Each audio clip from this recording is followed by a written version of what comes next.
Have you ever stopped and just really thought about how someone could be the ultimate author of a grand, unimaginably complex masterpiece, but at the exact same time have absolutely zero direct involvement in putting it together? I mean, it sounds literally impossible, right? Well, welcome to this explainer. Today, we're diving into one of the most mind-bending philosophical contradictions found in ancient literature. We're looking at a concept that basically completely challenges our whole understanding of cause and effect, how a creator can be the source of absolutely everything, but directly do nothing. So this brings us to the core question we're exploring today. How on earth can a creator remain completely detached from their creation? I find it absolutely fascinating that this exact paradox is tackled head-on in the ancient metaphysical texts of the Bhagavad Gita. According to this text, there's this massive, universe-spanning system of management at play, and let me tell you, it operates under rules that are radically different from how we typically think about leadership or creation here on Earth. To ground our exploration firmly in the source material, let's take a look at the English translation of Bhagavad Gita, chapter 9, verse 10. The text says, "This material nature, which is one of my energies, is working under my direction, O son of Kuntī, producing all moving and non-moving beings. Under its rule, this manifestation is created and annihilated again and again." Notice how this verse immediately sets up this incredible dynamic between a directing force and a working force. That tension right there forms the very foundation of the paradox we're unpacking. Okay, so here's our roadmap for unpacking this today. First, we'll look at the paradox of detached creation. Then, we'll compare the director versus the active manager. Third, we'll check out the flower analogy. And finally, we'll wrap up with karma and cyclic manifestation. All right, let's jump straight into section 1, the paradox of detached creation, and unpacking the supreme will. According to the commentary, or the purport provided with this verse, it clearly states that the Supreme Lord remains the Supreme Director, but is entirely aloof from the day-to-day activities of the material world. You can kind of think of the Supreme Lord as the ultimate, totally hands-off CEO. He provides the overarching vision, the background will, the authorization, but he is absolutely not down on the factory floor tightening the cosmic bolts. Instead, all of that direct, heavy lifting, that's being done entirely by something else. And that something else is prakṛtiḥ. This translates to material nature, basically the active energy. While the Supreme Lord is the background will, prakṛtiḥ is the actual mechanism conducting the creation and annihilation.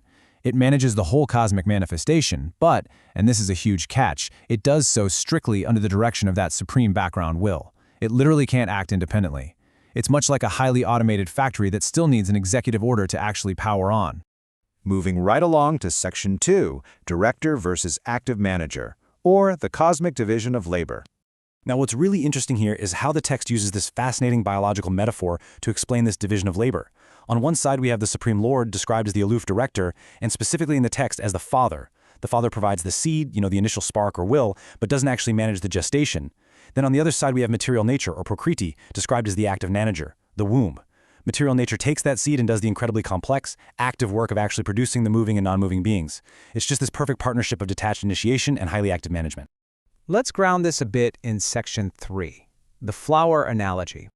Abstract metaphysics can get pretty dense pretty quickly, right?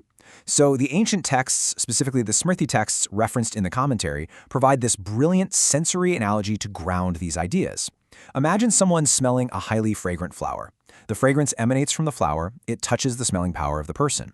A really profound connection is made, like a real experience occurs, yet the person and the flower remain physically detached from one another.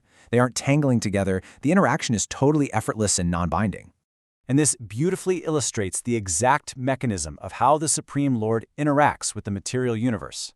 Just like the smeller and the flower connect without actually touching, the text explains that the Lord connects to the world without direct attachment.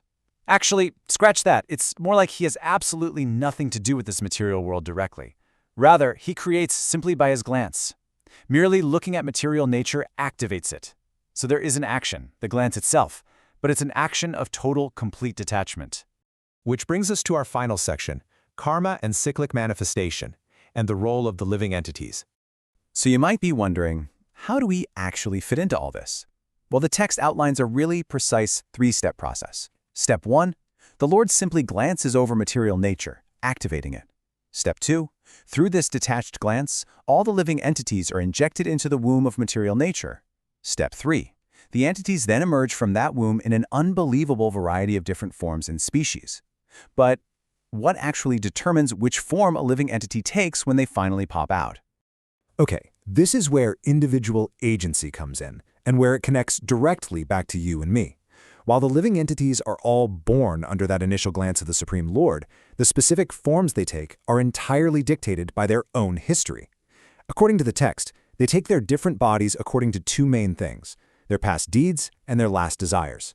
So the Lord just initiates the cosmic machinery, but it's your own karma, your own past actions and deep-seated wants that acts as the exact blueprint for the specific reality material nature builds for you. So the crucial point here is that this system perfectly resolves our initial paradox. Material nature is the active engine. It builds the bodies, manages the physical universe, handles all the day-to-day operations, but it's totally blind and inert without the activating glance of the Supreme Lord. Nature does everything, but it literally cannot do anything without the Lord's superintendence. Yet because the Lord only provides the glance in the background will, he remains completely, 100% aloof from the friction and entanglement of those material activities. This ancient framework presents just a staggering view of reality, doesn't it? A universe managed by an automated, active nature, overseen by a completely detached consciousness, and populated by beings whose very forms are the result of their own past choices. It leaves us with a really profound final thought to chew on. If nature is simply constructing the stage and managing the universe entirely based on the blueprints of our own past deeds and desires, who is truly writing your story? Thank you so much for joining me for this explainer. I really hope this dive into the source material has given you something fascinating to think about today.